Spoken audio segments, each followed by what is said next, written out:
Well, good morning and welcome. As Stan said, you should really feel good that you've been selected to be part of this leadership development program. It means that your manager and others have identified you as having leadership potential and leadership capabilities that could be making a significant contribution to this company going forward, and that's why you're here today.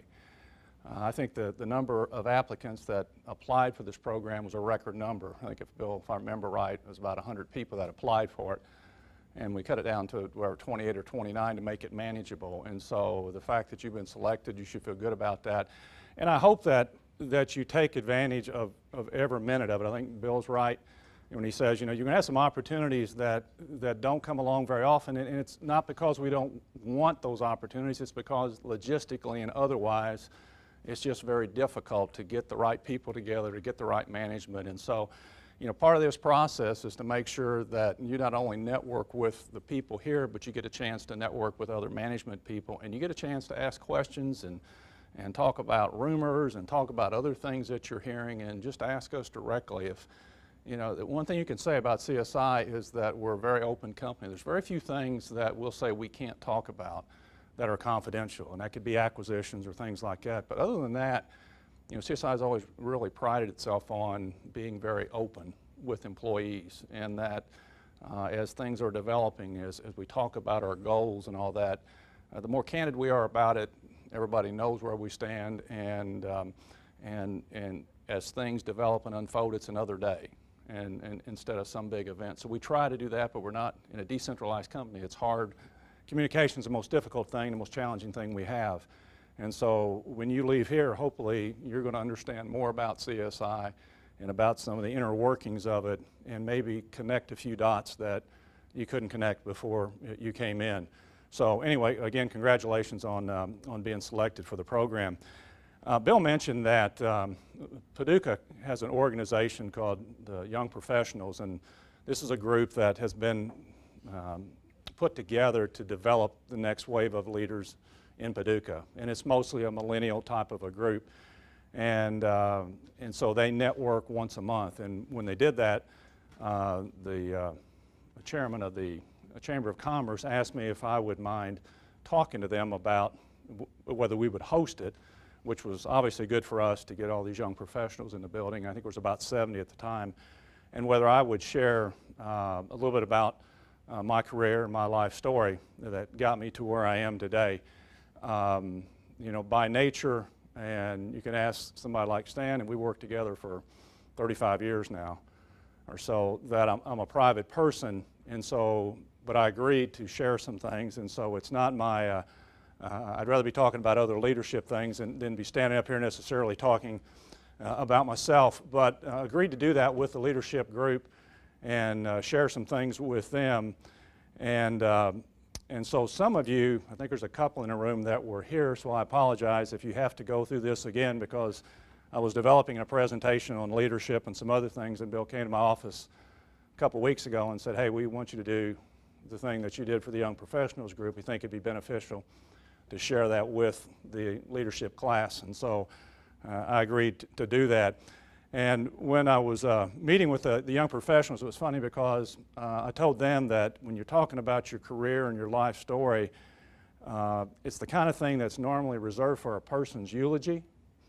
And so as I was putting this together, and it's usually delivered at your funeral, and so I feel eminently prepared if something happens to me that I'll have a few things documented and written down on paper. So bear with me a little bit, because it is odd to sit up here and talk about myself.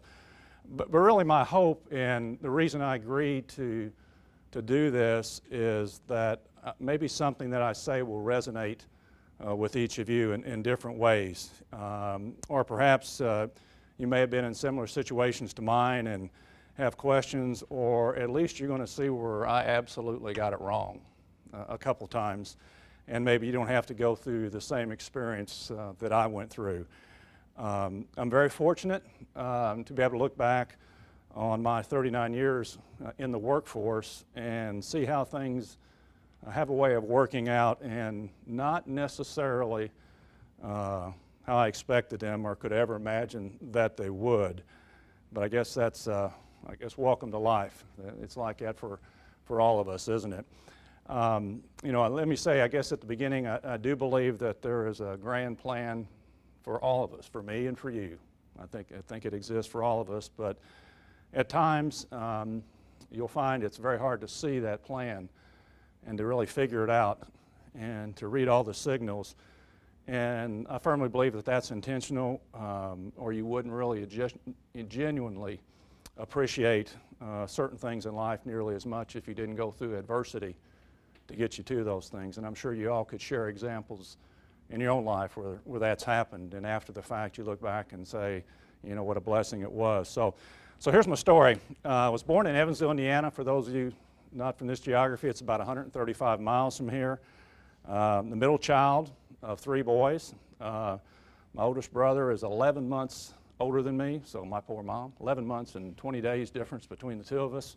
And I got a younger brother that's 5 years younger. And I grew up in a blue-collar family in Evansville. My dad worked at Whirlpool Corporation. It was a big manufacturer in Evansville, making appliances. He always had a second job just to make ends meet with the family. A taxi cab driver, among other things, and managed a roller skating rink and other things. Always had 2 jobs as long as I can remember. My mom worked in the county assessor's office in Evansville for probably about 40 years. We lived in a 2-bedroom, 1,000-square-foot house. It was on the east side of Evansville, you know, but life was good, and we really didn't want for anything. And to put a 1,000-square-foot house into perspective, I think if you go down the courtyard and you get 3 connecting rooms, that's probably bigger than a 1,000-square-foot house. But you didn't know any different, so you were just fine, and we were content with that. Attended Catholic grade school and a Catholic high school in Evansville. Entered Murray State University in 1973, and as I was looking back over my notes, I thought, gee, you know, that's before many of you were even born. So, and with Stan being older to me, it was for certain before a lot of you were born. So, you know, I can't begin to tell you just, you know, how thankful I am that social media was not around in the mid-'70s when I was in college. There's no incriminating Facebook or Instagram photos of these fraternity parties that all of you are exposed to and are probably out on your Facebook sites. I enjoyed college life very much. It's a pretty good gig, and I think you all would probably agree with that. That's probably one of the best times in your life. And you know, but the college years were also for me marked with a personal tragedy. I lost my father in my sophomore year of college. He was 45 years old, 3-pack-a-day smoker, and died of lung cancer, and that was way too young at age 45. I actually wanted to quit school at the time, went back to Evansville, and had a 15-year-old younger brother. And you know, the third child, the last child, you know, was usually hell on wheels, and he was hell on wheels for my mom. And I told her I was going to stay home and not go back to school so I could help her take care of him. And my mom didn't go to college, but she wasn't going to have any part of that. She said, no, you're not. You're going back to school. And so, and would not let me even consider not finishing college. And so I went back to Murray and graduated in 1977 with a bachelor's degree in business. My area was actually in marketing. And no, I wasn't an honors graduate by any stretch of the imagination. I enjoyed college life a lot, so I can say that. And then, you know, my goal at graduation was to go out and travel and explore the U.S. And I thought I could do that best, and just always had this dream of traveling for 6 months to a year, and thought that would just be wonderful. And then I'd go find a job, and I only had one problem when I graduated. Anybody want to guess what that is? Money. And my last check from working at the Murray State Library was for $132. And I didn't figure that was going to take me very far. So I took the first job that was actually offered to me when I was interviewing through the placement office. And it was a position with a company called Burroughs Corporation, which at the time was an international computer company, employed about 60,000 people. And I was actually hired out of the Evansville office to cover the Western Kentucky area as a sales rep. And you know, it's funny, I remember you got hired coming out of college, you obviously didn't have the clothes to wear, and they had a store in Evansville called Robert Hall, which was kind of like a men's discount store. And I went up there, and I think for $200 I bought like 4 or 5 suits. You know, it was just, they were real high quality, you know, but you had to have suits because that was required at the time. And I remember buying those and looking at them, and they actually moved me to, or had me go to Hopkinsville, Kentucky. Anybody here from Hopkinsville? Any people from Kentucky? For those of you that are not from this area, it is not the garden spot of America, and it wasn't 30 years ago either. I was bored out of my mind, didn't know a soul. And at that time, the first assignment that you had with Burroughs Corporation was that they wanted you to go out and sell $5,000 worth of calculators. I mean, just a basic calculator at $199 each, and it was their weeding out process for people. Just like if you were in the insurance business or brokerage business or anything else, they give you these tasks to just try to see who's going to make it. It's back to the funnel. How many people you put in the top, and only a few are going to come through the bottom. And so they had you go out and try to sell calculators, and you know, I was determined that I was going to get through selling them because I really didn't have any other choice. I was broke, I didn't have any money, so I needed to do that. So I was making about 30 cold calls a day, going up and down the street, Monday through Friday, in small towns all over western Kentucky, Elkton, Central City, Madisonville, Dawson Springs, Seabury, all these, I mean, small towns, and going up and down the street to demonstrate a calculator. And I'd ask you, you have any idea how many features that you can demonstrate on a calculator? 4: addition, subtraction, multiplication, and division. And you had local office supply stores in all these towns that sold it for about half the price. And again, that was part of the challenge that you had with Unisys of trying to be creative about, Burroughs Corporation, be creative how you were going to sell it. And the only thing I could come up with is when we went to school to learn how to train was they said, well, these calculators had this hard plastic, it was white calculator with this hard plastic case. Stan remembers these, don't you, Stan? And they said, well, that's made out of the same material that football helmets are made out of. So they were talking about how durable they were and all that. And so I used to tell people that it's like it's like a calculator and a football helmet. And that was as clever as I could come up with to try to sell a calculator. And it didn't work very well, but you had to just keep plugging and making call after call after call. You know, you reach frustration points on that type of thing, and that came for me in August one time. I was in Greenville, Kentucky, which is a small town, and I had locked my keys in my car. I'd been out walking up and down the street demonstrating this calculator to businesses, come back, you know, and you get that feeling like, oh no, you know, and you can see the keys in there.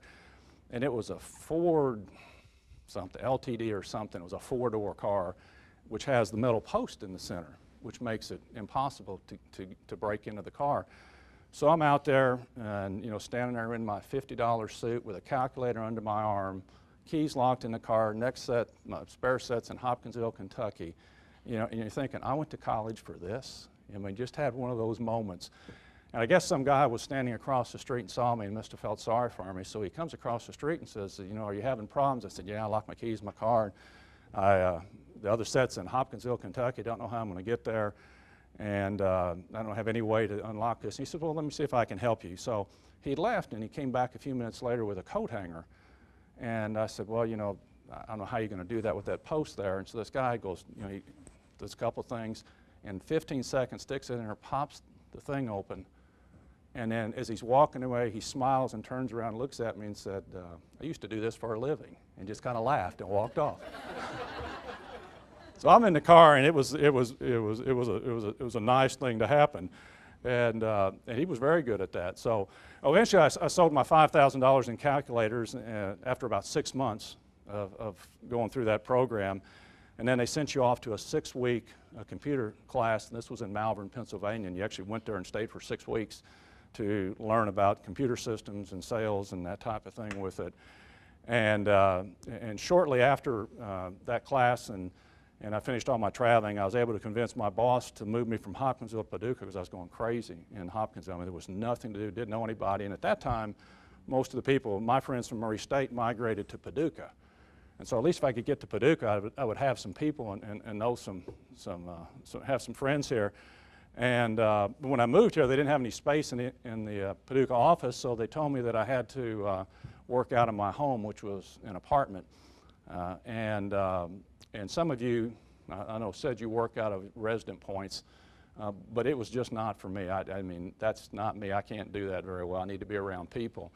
And this sounds pretty dorky, but I'd get up and put my suit on to sit at my desk in my home office to go to work, just because I just had to do that to feel like that I was working. And I know it sounds pretty silly, and I couldn't go business casual in my own home.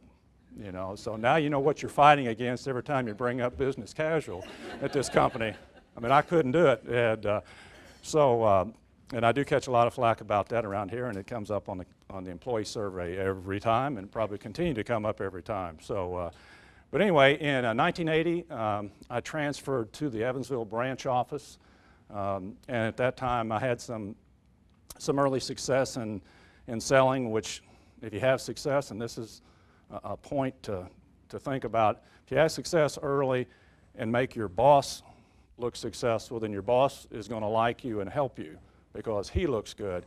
And I was fortunate that I was able to make my boss look good, and he liked me, which they will if you're making them look successful. And he moved me pretty quickly.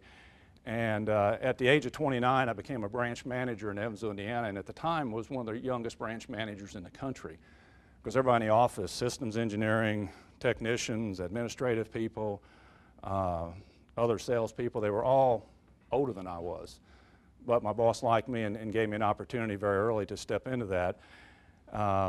You know, so life was good because in those days, if you became a branch manager, and it covered parts of southern Illinois, western Kentucky, and southern Indiana, but if you became a branch manager and you continue to make your numbers, the math that Stan's talked about, you could stay in that position for life. Well, I'm from Evansville, all my family's up there, all friends from high school and college, everybody was there, you know, and I thought that, you know, it just, you know, it doesn't get much better than that. I really thought, man, this is it, I had arrived, everything I've worked for 29 years, you know, like I've worked a long time, it's all come together, and here it is.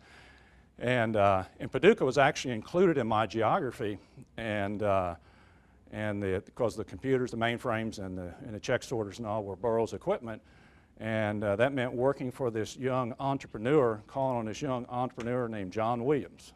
And he was just an absolute, and I've told him this, terror on the vendors he worked with. Stan can attest to that. I mean, he would just chew up sales guys and spit them out. He was so detailed and so meticulous, you know, and we're in there, you know, working to try to get our numbers, you know, and John would just, and he had the detail on everything, and he would just chew you up and spit you out. I mean, I think he really enjoyed it. He really did. He got some strange sense of satisfaction and with that, and including chewing me up and spitting me out a number of times. And but anyway, but little did I know that my world was about to change. And it was not part of my plan. It was not what I was thinking will happen. When I became a branch manager, was appointed, the first thing you have to do is go to school and learn how to be a branch manager, like you're learning how to be managers. And the school was in Detroit, and that was before cell phones. You might have had some big bag phones, but you didn't have cell phones, and so you had these banks of telephones. And so we're staying in a hotel. We get it's like a yellow school bus, and it's all full of branch managers from all over the country. There's probably 30, 40 in here. I mean, everybody's fired up. We're going to class for a week and going to learn about this, and this is exciting. And the radio's on in the bus, and all of a sudden, and world headquarters for Burroughs Corporation is Detroit. And so as we're driving up the road, all of a sudden they say, breaking news in Detroit. Burroughs Corporation and Sperry Univac have announced a merger today. And so you got two companies with 60,000 employees that are merging together. We're going to school for our first training, and they've just announced we've been sold, or we bought, or we merged together. And so everybody, just the bus gets quiet, and when they open the door, everybody ran to the phone banks, you know, to call back to their office to find out if you had a job or not. Because when you got 120,000 people, they're not going to keep 120,000 people. And so you're trying to figure out whether you've got a job or not, or whether anybody's been notified about that. And, you know, I thought at that point, welcome to management. You know, everybody told me it's exciting, so here we go, right out of the chute. And well, anyway, we did have the training, and then we got back to Evansville, and a decision was made sometime after that, that the Evansville office needed to be consolidated into the Louisville office, Louisville, Kentucky office, which was a district office at the time, which was part of a Chicago region. And so at that point, I did have some opportunities. Chicago was the regional office, and I had a chance to go to Chicago. Had a chance to go to Detroit, which was world headquarters, and interview for positions there, or go to Atlanta, which was the financial products. It was their development center. You know, my dream job was now gone, and I really didn't have a clue of what I was going to do. And to be honest, because when I joined that company, I knew about the corporate route that you could take. And if you want to take the steps up the corporate ladder with a big corporation, you typically are in a role for 2 years, have success, and then you got to move. You got to take the next job. You don't want to ever try to go up the corporate ladder and be caught somewhere where you have a bad year, which means you may not get promoted, you know, or may get replaced. And so if you have success, you got to keep moving, and you got to keep feeding that all the way along. And I knew very early on that was something I never wanted to do, because I didn't think the quality of life for family was very conducive, you know, to that type of an environment where you're 2 years, you uproot people, 2 years and uproot people. I had a 2-year-old son at the time, and I had a daughter who was on the way. And so it was pretty stressful, but I did go to Chicago to interview with this individual, and I'll never forget it. Pouring down, rainy, dreary day. I get off at the airport. This cab driver can't find it. He drives me around for an hour and a half trying to find a place, and finally finds this place. I go and interview with the guy, and of course my biggest concern was about, you know, family and moving and all that. And I said, well, be honest with me, you know, what's it like to, you know, to be in this corporate turnstile? And the guy said, you know, it's really not that bad. He said, I've been here with Burroughs 15 years, and I've only moved 8 times. I said, what? He said, yeah. He said, really not that bad. You know, just every couple of years you got to move, and it's not that bad. And it just kind of cemented it in my mind at that point. I'm not going to do it, but I really didn't know what I was going to do. And I went back to Evansville, and really not knowing exactly what was going to happen. And then I got a call from John Williams, who wanted to talk to me about a job at CSI. And John has a philosophy that he's had for years, that he would never hire employees from vendors who did business with CSI. He just thought it was not a good thing to do, and that's in our standard contracts today. I think you're aware that banks cannot hire our employees, and our employees can't hire people in banks, because it's just not good business to do that. You don't want to have an environment where somebody's rating the others, because there's a lot of like skills. But John had called my manager in Louisville and asked him for permission to be able to talk to me. And he didn't have to grant that at all, but he did. And that was probably because he was as much a friend as he was a manager. And he told John, yeah, go ahead, you can talk to him and see if anything works out. So I had several interviews, and including one where John invited his wife, Vivian, to attend the interview. And John leaned very heavily on Vivian for her intuition in reading people. I'll call it the female intuition of reading and understanding people, a side that, you know, that John felt he was not as strong as what she was. And so we met with her, and then, and really over the years, I would tell you that when we've had some major decisions at CSI, John would consult with his wife, with Vivian, to get her input, which I thought was pretty neat at the time when we were talking about that, a job that was obviously the two of them were in this together. So I accepted a job and joined CSI in 1987 at the age of 31. And it was a role called Vice President of Corporate Development. And it was a newly created officer position to help grow the company. At that time, CSI did not hire people from the outside. They hired people, but they had not hired but one other officer, I think, that brought someone in as an officer from the outside, because it was they promoted within. But John thought, and as Stan talked, Bill talked about, you certainly like to promote people, but there's times in the maturity of a business that sometimes you want to bring in new skill sets and new things, new areas that do not exist within the enterprise to give you a fast jump start into an area. And this was one of those times that they did that. And back at the time that I joined, CSI had 100 employees, and we had 120 banks and 3 states. So 100 employees, 120 banks, 3 states. Today, what Stan showed you, 1,100 employees, 3,000 clients, 50 states. And so it's been an incredible run. And joining CSI in 1987, if you do the math on it, in about 2 months, that'll be 30 years that I've been here. This is only the 2nd job that I've had in 39 years in the workforce. It was actually 9 years at Burroughs and Unisys Corporation and almost 30 at CSI. And people have asked me before about the conversations John and I had before I came, and John did not make any promises when we were talking, other than he thought there was a great opportunity ahead for this company if we could figure out the right strategies and hire the right people and take the right steps, that he thought there was tremendous opportunity. But that's really as far as he would go in talking about career and what was going on. So 2 years after joining CSI in 1989, I moved to Executive Vice President of CSI, and in 92, joined the CSI Board of Directors, and then became President a year later in 1993. And John began turning over larger and larger portions of the business to me as I was ready, and I had a lot to learn. Coming from a large company environment where you kind of eat what you kill, you sell everything and bill it immediately, to a company with recurring revenue, it was a huge transition, and just a totally, even though we sold equipment, it's a totally different world. And so John let me learn the business, and as I was ready, would continue to turn over additional parts of the business to me.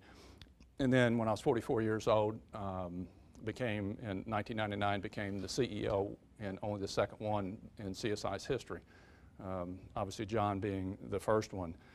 And it's not well known, but John and I actually, when he turned over the CEO role, we sat and wrote a succession plan almost 15 years before that happened.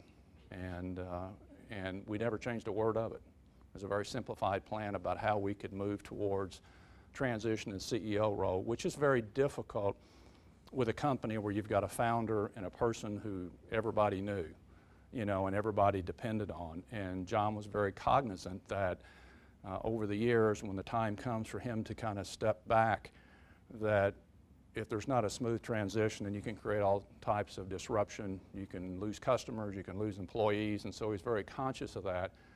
And also recognized what he had to do personally himself from a leadership standpoint.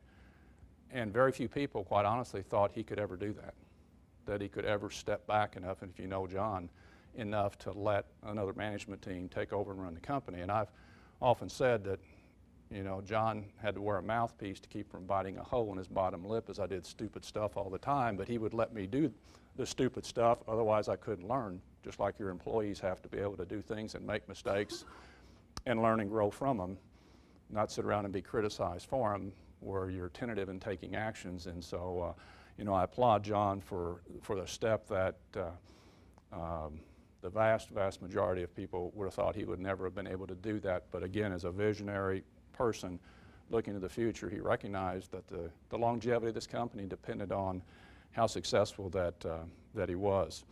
Paducah is, for those of you not in this area, Paducah is a wonderful place to raise family. We're working with great people.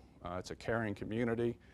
I'd have to say, when I was sitting in that 1-bedroom apartment in Hopkinsville, or making 30 cold calls a day for 6 months, I couldn't imagine how things were ultimately going to turn out. This company is the 5th largest in the industry at doing what we do, and we've been in business for 50 years, which is, multiple light years in a technology business. Not many companies can say they've been at it for 50 years. And it's just, to me, it's just a great testimony to the work ethic, to the leadership, and the culture. And the roots of that culture at CSI is really why we're here today. And it started with John. Founded the company in '65, and he's been my boss, been my mentor, and been my friend for 29 years. John had a quote, and John used to teach leadership classes years ago, and he had a quote that he used to put up there for people to see, and I've actually got some cards made, and if you want to pass those cards out, and it's got a quote on them and some other things that I wanted to share with you, but the quote actually comes from a training company called Success Motivation Institute, and I'll give her just a second to pass those out.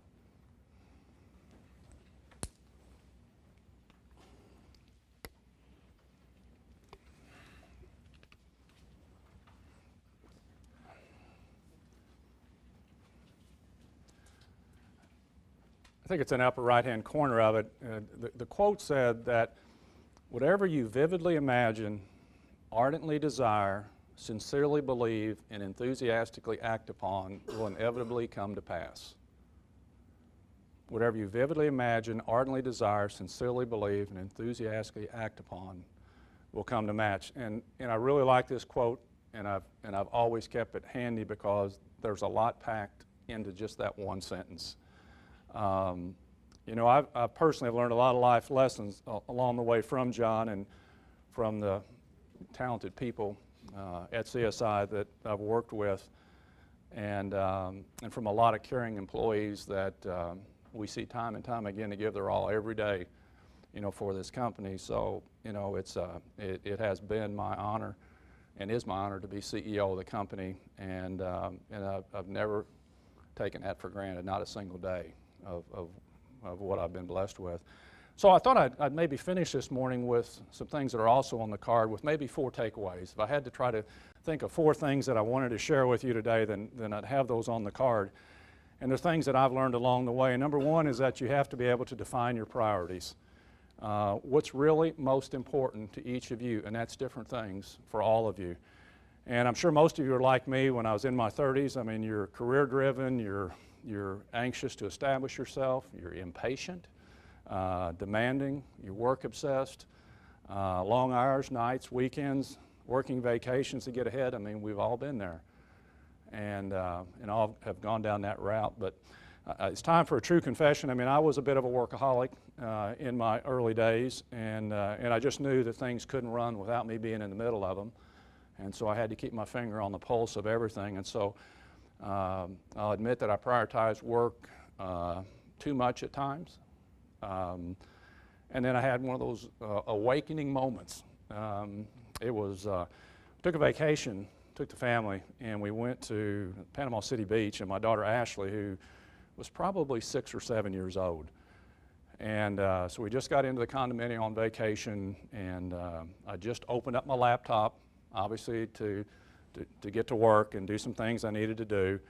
And she crawled up in my lap and she says, "Daddy, do you have to work on this vacation too?" And I'll never forget that.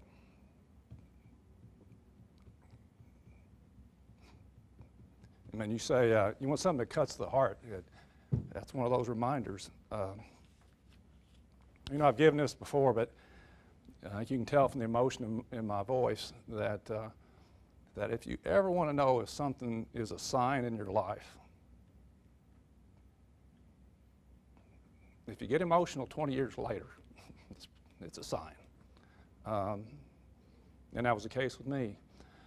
So at that point, I closed up my laptop and never took it with me again on vacation. And it's so easy to get caught up with work. And if you get your faith, your family, and your work priorities in that order, the rest of your life will fall into place. If you don't, it's a long grind for all of us. So number 2, career goals are good to a point. And I struggle with this a little bit, and because I probably see things a little differently, but I think that I would encourage you to not become so focused on timelines and these goals, personal goals, that it affects your day-to-day performance and happiness. Because I've seen that happen too many times. Today's workforce must be fluid and flexible, more so than ever before, and not rigid. And you really have to grow where you planted. You got to grow where you are right now. And I know many business schools will tell you that you got to have specific goals and specific timelines to be here by this specific date, by this age, and you need to absolutely march to that. And I've always felt that you do the best job you can in the role you're in, and you give it everything you've got. And then when opportunities for promotion come along, management knows who the contributors are. You don't have to, be on this specific timeline. Management knows who's making contributions to the company. And sometimes we get so caught up that in 3 years, if I'm not in this position, then I'm going to do something else. If I'm not here, I'm going to do something else. And even personally, I got caught up in this once in Evansville. I was on that path of having these goals and had an opportunity to go to work for a competitor. It was for Honeywell.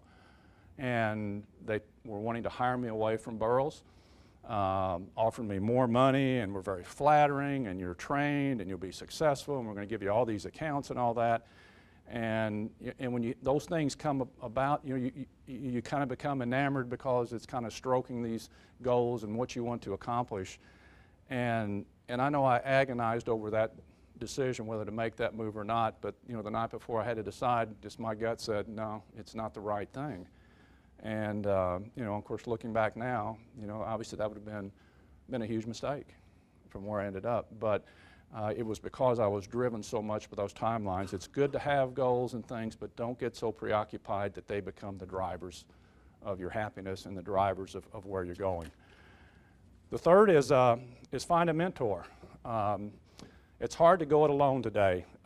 If you examine successful people in our world, then most of them have one thing in common, is that they had a mentor in their life, somebody along the way that would tell them the truth, because the objective of the mentor is to make sure that you're successful, provide you encouragement, help you prevent mistakes along the way that you don't necessarily have to fall victim to, and help bring out the weaknesses in your life. And my word of advice is, if you don't have someone who is a mentor, and it could be whether they're within the business or outside the business, if you don't have someone, find someone, because you don't want to be looking for someone when you need one. You want to already have someone there that you can lean on and depend on. And then my last point is something from a personal standpoint, is I think you have to surround yourself with high energy, positive people, because that's contagious. That's what I look for in people we hire. Like always attracts like, L-I-K-E, attracts like people. And high energy people attract other high energy people. When you have a positive mindset, you're going to find other people that are like that. You need to embrace relationships that empower and inspire and motivate you to be your best. I think you need to make it a habit, and I think we do that fairly well at CSI, to celebrate other people's successes. That's what Secure Connect is all about, successes or tragedies. Participate that. And you have to surround yourself with people that will support your dreams and cheer you on. And so let me kind of close with a quote that I think summarizes my feelings on this subject, and that's that you're a product of your environment, and surround yourself with the best. And if you do that, you're going to be successful. Well, anyway, my time's just about up, but my hope is that my story has been informative and maybe enlightening to you as well. I'm a very, I take this suit off, I'm a very ordinary person from a blue-collar family with some very humble beginnings that's been blessed beyond anything that I deserve. But you all are at a very exciting point in your career and in your life right now. And one day I hope to be sitting out there listening to one of your career stories. Thank you.